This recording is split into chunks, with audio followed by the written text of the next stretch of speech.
Pemerintah memangkas jumlah kuota penerima subsidi motor listrik tahun ini hanya menjadi 50.000 unit saja. Padahal saudara, jumlah kuota penerima sesuai rencana awal Kementerian Perindustrian mencapai 600.000 unit motor listrik. Mengutip data Sistem Informasi Bantuan Pembelian Kendaraan Roda 2, realisasi penyaluran motor listrik bersubsidi hingga 26 Desember 2023 baru mencapai 11.532 unit saja, atau jauh di bawah target sebanyak 200.000 unit. Pengurangan jumlah kuota justru dilakukan saat produsen sedang menggenjot kapasitas produksi. Dan sebenarnya apa plus minus membeli motor listrik bagi masyarakat Indonesia? Kompas Bisnis sudah bersama dengan Anjar Laksana, praktisi otomotif. Selamat pagi Mas Anjar. Ini Mbak Lindis. Iya, ini motor listrik pernah hype sekali ya, pernah jadi sorotan, Betul. namun akhirnya dipangkas nih kuota subsidinya. Nah, seperti apa Iya. sebenarnya untuk saat ini populasi motor listrik di Indonesia? Baik Mbak Lindis, untuk populasi motor listrik di Indonesia pada tahun 2022 sebanyak 25.000 unit. Kemudian pada 2023 Kemenperin menargetkan menjadi 35.000 unit. Angka ini sebetulnya masih relatif kecil dibandingkan dengan motor bensin yang tahun lalu terjual sebanyak 6,2 juta unit. Ekosistemnya sudah ada, tapi memang belum banyak bergerak lagi. Nah, sebenarnya apa yang membuat kalau ekosistemnya sudah ada, ini sebenarnya kurang apa untuk bisa menstimulus masyarakat lebih menggunakan motor listrik ini, Mas? Sebelumnya masih banyak kekhawatiran-kekhawatiran dari masyarakat menggunakan motor listrik, misal kayak daya jelajahnya yang masih terbatas, fleksibilitas pengecasannya juga yang masih terbatas juga titiknya. Tidak semudah kita menggunakan motor bensin ketika bensinnya kurang atau kurang, kita tinggal belok ke SPBU. Kalau kita ngecas motor listrik juga butuh waktu yang lama, 3 sampai 5 jam ya untuk motor listrik yang biasa reguler. Jadi masih banyak kendala-kendala yang membuat masyarakat masih berpikir untuk lebih menggunakan jenis motor yang berbahan bakar bensin, seperti itu, Mbak. Nah, itu kan kekhawatiran bicara soal teknis penggunaan ya, kayak Iya. pengisian bahan bakar atau pengisian baterainya yang beda banget untuk durasinya. Nah, bagaimana dengan perawatan untuk motor listrik? Apakah ini sebenarnya sama dengan penggunaan motor BBM? Oke, pada dasarnya motor listrik itu hanya menggunakan baterai dan motor aja ya, motor penggerak atau dinamo. Lebih simpel dibandingkan dengan motor konvensional. Saya juga pengguna motor listrik hampir 2 tahun belakangan. Saya hanya menggunakan mengganti kamas rem yang memang kamas remnya juga berbeda dengan kamas rem motor-motor yang biasa. Jadi kalau selama pemakaian hanya ganti kamas rem yang harganya cuma 40 ribuan saja. Kalau dibandingkan dengan motor konvensional atau matic yang dengan harga yang sama sekitar 29 jutaan sampai 30 jutaan, biayanya untuk perbaikan, untuk servis ringan bisa mencapai 200 sampai 300 ribu dalam sekali servis ringan. Jadi ada lumayan banyak perbedaan. Nah, tapi itu kembali lagi ke masyarakat yang soal tantangan yang tadi yang membuat orang agak berpikir ulang menggunakan motor listrik. Seperti itu, Mbak. Jadi memang ada kelebihan, ada kekurangan dari motor Betul. listrik. Nah, tapi bagaimana dengan sisi pembayaran pajak misalnya atau Mhm. fleksibilitas isi baterai? Karena kan ada yang memang bisa ditukar baterainya untuk Ya. pengisian, ada yang memang harus di-charge di rumah begitu kan?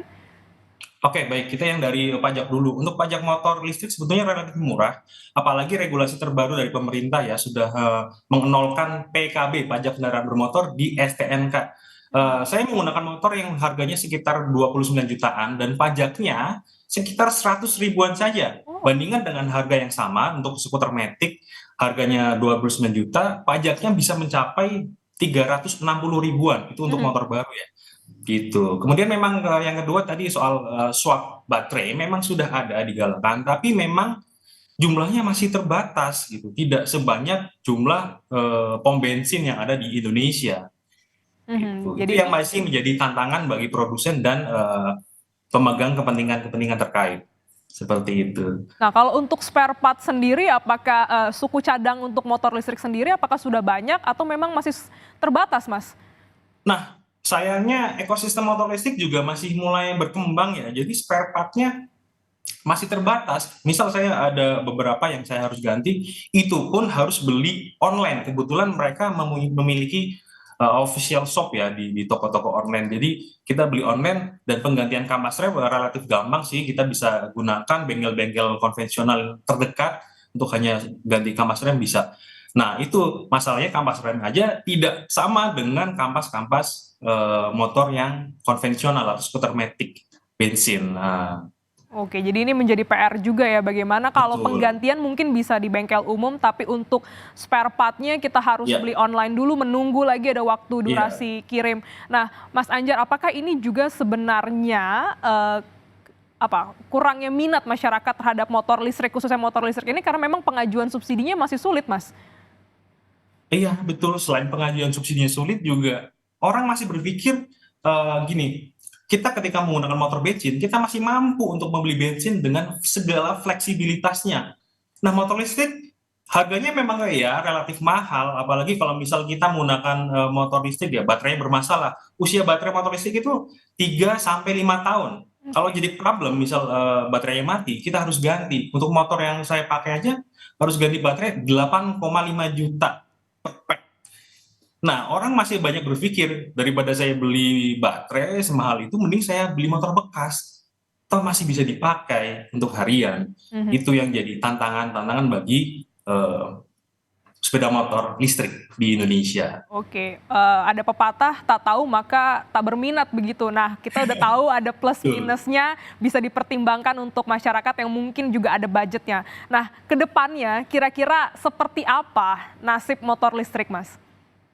Oke, ke depan motor listrik saya yakin masih tetap bisa berkembang. Selagi produsen dan pemerintah mungkin bisa membangun infrastruktur yang kuat. Mmm. Kemudian daya jelajah baterainya bisa juga ditambah. Mungkin orang akan berpikir ke motor listrik. Kalau produsen motor bisa menjawab tantangan, kekhawatiran itu semudah kita pakai motor listrik, semudah kita pakai motor yang bensin, pasti berkembang.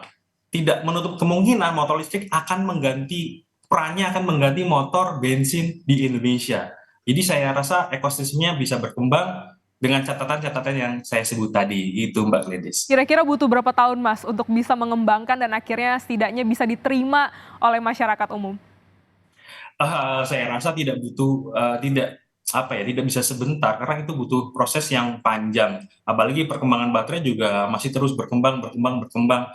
Pada suatu titik ketika kita sudah mencapai baterainya bisa daya jelajahnya misal, sekali cas bisa 200 kilometer, mungkin, ada kesempatan masyarakat akan beralih ke situ. Kemudian titik-titik pengisiannya misalnya di gerai-gerai, pinggir jalan sudah bisa swap baterai, bisa isi, atau bahkan di, SPBU-SPBU itu sudah menyediakan swap baterai Mmm. dan stasiun pengisian di semua, tanah air ya, di seluruh titik. Mungkin masyarakat bisa, berpikir atau berpindah ke motor listrik.